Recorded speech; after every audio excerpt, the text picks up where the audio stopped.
নিজেকে তোমরা চা লাভার ভাবো আর ফিরোজের দোকানে চা টেস্ট করোনি, তাহলে নিজেকে চা লাভার ভাবাটা বন্ধ করে দাও। যদি তোমাদের বাড়ি কলকাতা বা মুর্শিদাবাদের আশেপাশে হয় তাহলে এই দোকানের চা তো একবার হলেও খেয়ে দেখতেই হবে। জনপ্রিয় বিশ্বকাপ জয়ী ক্রিকেটার ইউসুফ পাঠান তিনিও এসে এই দোকানে চা খেয়ে গেছেন। আর এখানকার চাটা তৈরি হয় আপনার একদম খাঁটি দেশি গরুর দুধের চা। ইনার হাতের তৈরি চায়ে আছে এক দারুণ জাদু, যে একবার খাবে তাকে এই চা খাওয়ার জন্য বারবার ছুটে আসতে হবে।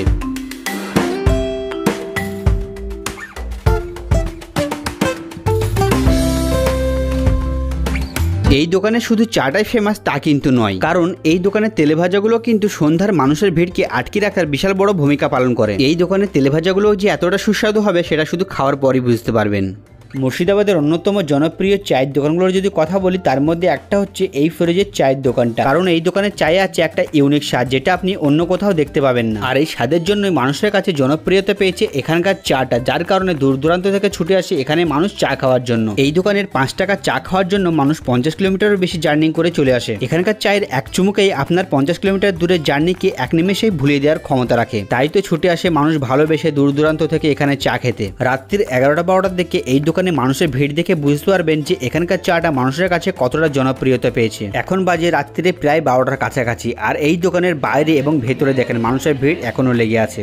স্পেশাল চা যদি খেতে চাও ওকে এসেই বলবে তোমরা যে স্পেশাল চা খেতে চাও, কেমন ভাবে খেতে চাও সেই টেস্ট অনুযায়ী তোমাদের বানিয়ে দেবে। এবং এখানের একটা স্পেশাল যেটা রেগুলার চা হয় সেটা হচ্ছে হরলিক্স চা, এখানকার খুবই বিখ্যাত।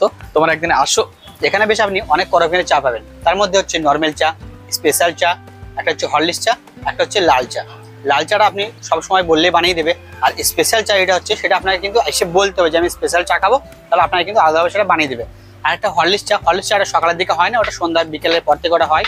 আর নর্মাল চাটা সবসময় ওটা পেয়ে যাবেন আপনি অ্যাভেলেবেল। সন্ধ্যার টাইমে এখানে দেখতে পারবে অনেক ভিড়, অনেক বন্ধু বান্ধব মিলে এখানে আড্ডা মারে এবং তার সঙ্গে ফিরোজের চায়ের মজা নেই। চায়ের দোকান তো অনেকেই দেখবে, কিন্তু এখানে আসার পরে নিজে একটু ডিফারেন্স ফিল করবে নিজেকে। 7-8 জন মানুষ এই চায়ের দোকানে ভোর 4টে থেকে রাত 12টা পর্যন্ত একই রকম ভাবে কন্টিনিউ কাজ করে যায়। তাহলে আপনারা ভাবেন যে এই চায়ের দোকানের ভিড় কতটা হতে পারে। তাও তো এই চায়ের দোকানটা একটা গ্রামের মধ্যে। যদি আপনারা সকালের দিকে আসেন তাহলে অবশ্যই একবার হলেও এই দোকানের পিঠাই পাওয়াটা খেয়ে দেখবেন।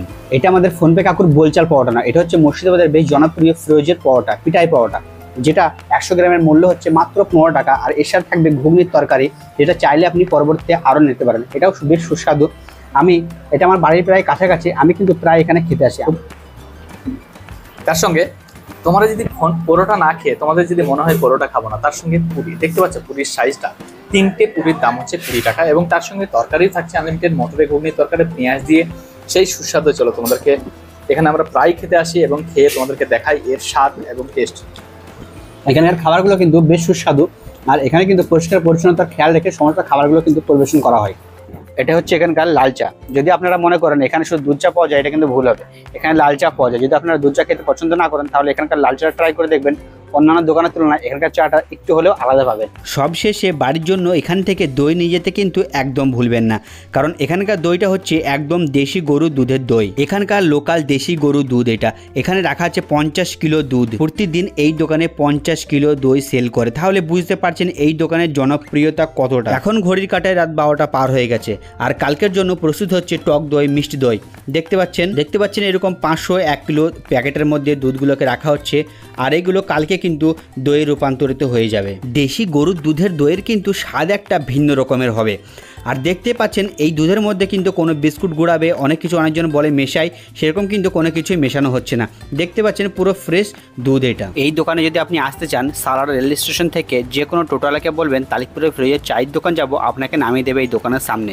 যদি আপনারা হাওড়া অথবা শিয়ালদা থেকে আসেন তাহলে পরে ওখান থেকে সালার পর্যন্ত ডাইরেক্ট এক্সপ্রেস ট্রেন পেয়ে যাবেন, সেখানে উঠে চলে আসতে পারেন। যদি আপনারা লোকাল ট্রেনে আসেন তাহলে আপনাদেরকে কাটোয়ায় ট্রেনটা চেঞ্জ করে সালার এসে নামতে হবে। আপনারা যদি চা খেতে ভালোবাসেন তাহলে একদিন হলেও এই দোকানের চা অবশ্যই খাবেন। আর সালার থেকে যে কোনো টোটোওয়ালাকে বলবেন তালিকপুর ফ্রেশ টি স্টল যাব, আপনাকে একদম চায়ের দোকানের সামনে নামিয়ে দেবে। আজকের ভিডিওটা এই পর্যন্ত, আবার দেখা হবে আপনাদের সাথে নতুন কোনো আরেকটি ভিডিওয়।